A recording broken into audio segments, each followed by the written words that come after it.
What would be completely wrong, First Minister, is to give reassurances to coastal communities that everything's fine.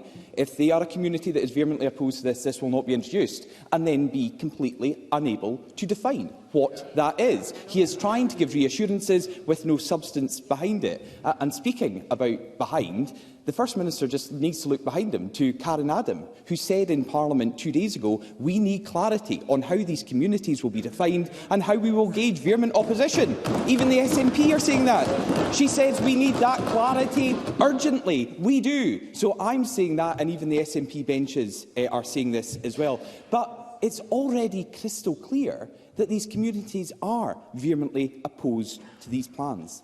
Just listen, First Minister, to what they're saying. The Scottish Fishermen's Federation said these plans could have a catastrophic effect. A fisherman from the Outer Hebrides said it will be absolutely devastating, and you'll see a loss of population in these areas akin to the Highland clearances.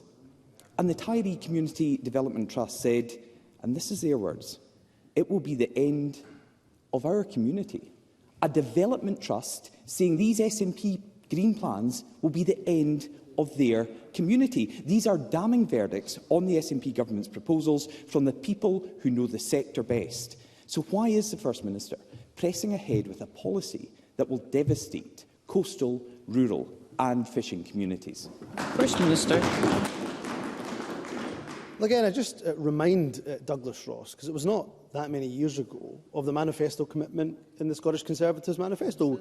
And I will quote directly, we will review the current marine protected areas in Scottish waters with a view to expanding their extent and pilot the introduction of highly protected marine areas. So now they're saying there are 4 pilots, presiding officer. That was a very, very different articulation that Rachel Hamilton gave on the radio a few days ago. And we know Douglas Ross is known, of course, for flip-flopping all over the place on any issue of the day, flip-flopping on the issue of highly protected marine areas.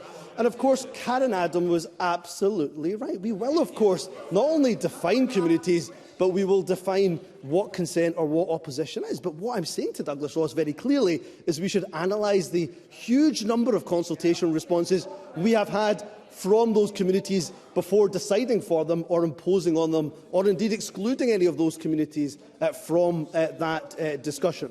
What I think we should all absolutely agree on is the fact that we have to take action to make sure our marine environment is sustainable for the future.